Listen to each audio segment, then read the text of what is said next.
Welcome, my friends, to another edition of More Bad News, brought to you as always by Camel Cigarettes. We invite you to take the Camels Challenge, smoke Camels for 30 days, and see for yourself what a change Camels can make in your life.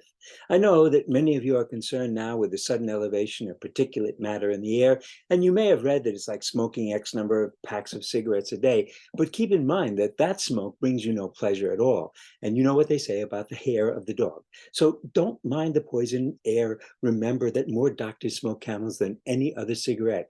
If you were to follow a doctor around on his calls, you would realize how busy they are. And time out for many men of medicine means just long enough to enjoy a cigarette. And for many of them, it means a Camels. So take the Camels challenge, smoke Camels for the next 30 days and see for yourself what a difference Camels can make in your life. Whew. Hold on, my friends. I've got to get this done in one take because Karen and I want to get out on the trail. So, well, my friends, it's been another week of very bad news. The one thing I can always be assured of is always going to be another week of very bad news. That's one of the wonderful things about this show. I'm never going to run out of stuff. So last week, fireworks. I read a concentration of particulate matter, a lethal air pollutant, typically increases by 42% on Independence Day due to the fireworks exploding across the country. And the smoke entering the US cities from Canadian wildfires could potentially make this year's celebration even worse. I draw your attention to the word potentially. It could potentially make things worse. So anyway, so that was the fireworks. This is under the category of let's pretend it's over. Michael Peluso, who leads the oldest ongoing study of long COVID, wrote last week, pointing out that about 30% of COVID patients develop long COVID. We have no treatments for the underlying disease, and there appears to be several different manifestations.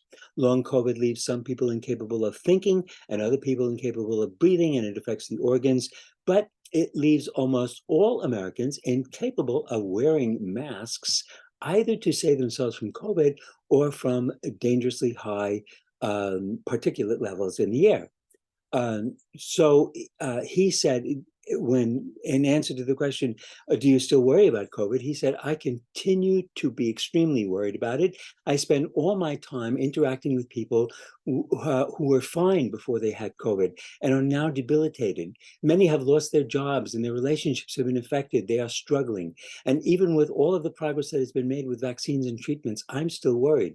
There's a real reckoning to be had between balancing the long-term consequences of getting COVID, which we are only beginning to understand, and everybody getting back to their normal lives. It's hard for me to say that something that still causes tens of thousands of new infections a week and kills hundreds of people a week that has all of these long-term effects is somehow in the background.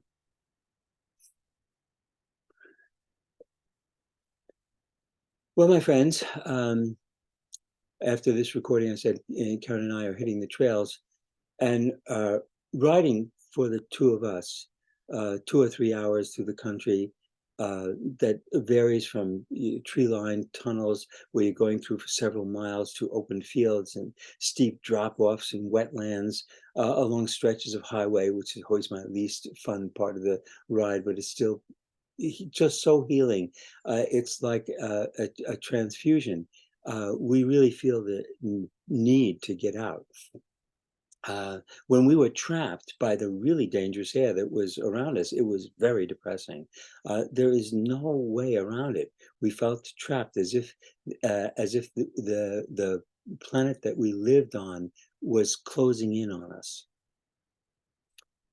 It was a year ago that I was urgently telling my students that in case they hadn't noticed, your air is dangerous to breathe.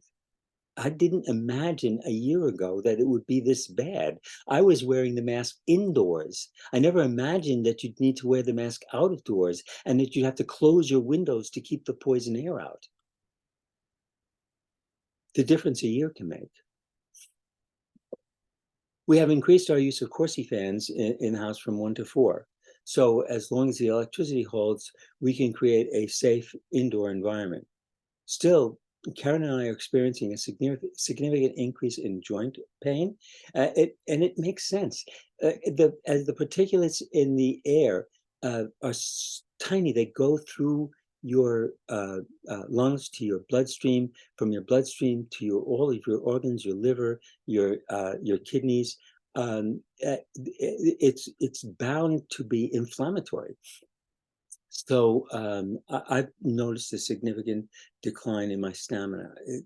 You are bound to be affected by these dramatic changes in the air that we have around us, regardless of however efforts you make to make sure your indoor environment is okay. All right, so Thursday was Shiva Asa Tammuz, the 17th day of the month of Tammuz, and on that day, the walls of Jerusalem were breached by the Romans, and 3 weeks later, in the year 70, on the 9th of Av, the Jerusalem and the temple were destroyed by the Romans. So the 17th begins a 3-week period of mourning, which we don't schedule weddings or buy new clothes, get haircuts. It's not a time for partying. It was a dark time that ended with a trauma that still reverberates 2,000 years later. The destruction of the temple brought an end to the sacrificial system and saw the birth of rabbinic Judaism. That doesn't seem like such a bad thing. I mean, we gave up blood sacrifices for prayer services, but the loss was extremely traumatic. And in many ways, we've never recovered from it. It was as if Abraham brought Isaac to the mountain and God accepted him as an offering. Suddenly, God could no longer be trusted to save us.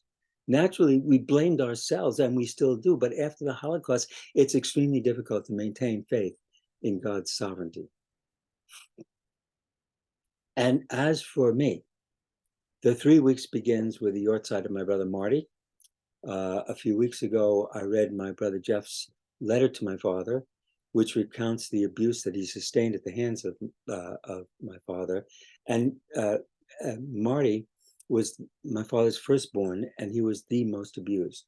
He died a homeless psychotic in Cook County Hospital in Chicago. He collapsed, and when his 400-pound body crashed to the floor, he suffered head injuries and died of a hemorrhage. He was 59 years old. This is a memoir that was written originally by Jeff, but I edited it, and I put in some of my own observations as well.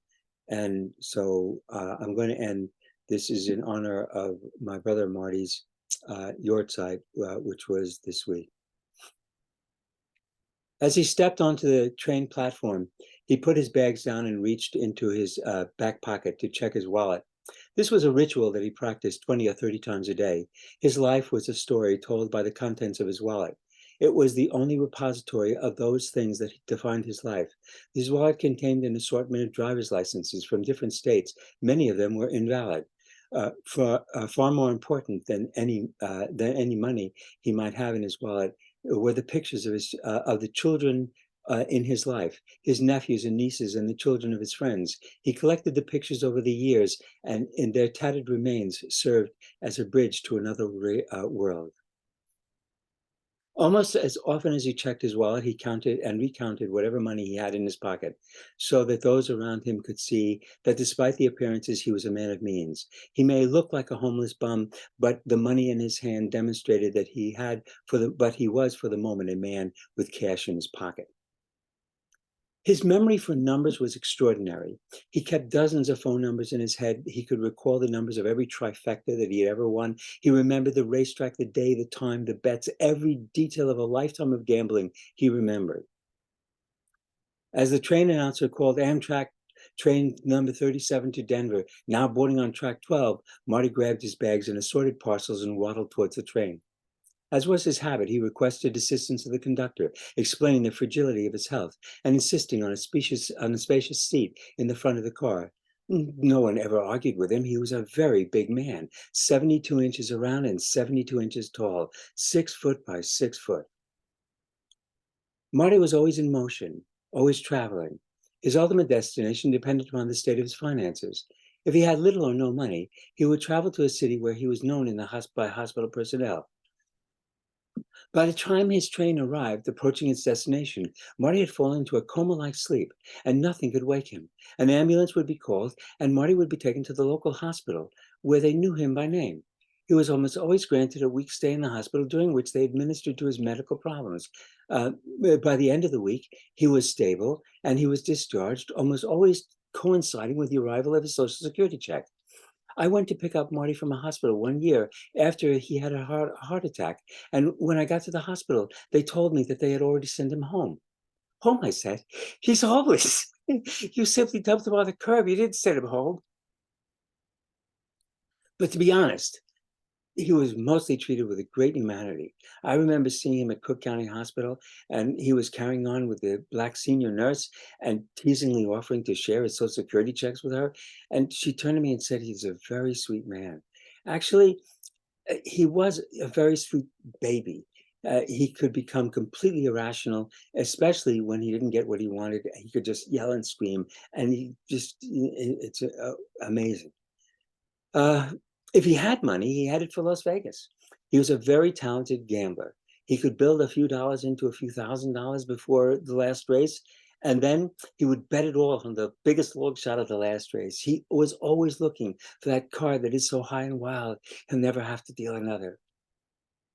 And if by some miracle the long shot paid off, his life would be redeemed. First class travel, top notch hotels, rooms at the best restaurants, people waiting for him, a bank account, checks to everyone who had ever given him money. But most important, he would lavish gifts upon his nieces and nephews. Marty loved the children of his brothers and considered them his own.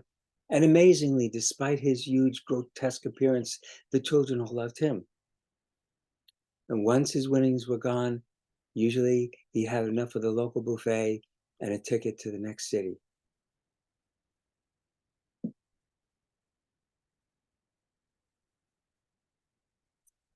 So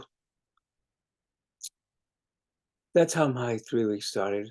I think we'll leave it there. And I'll see you next week with more bad news.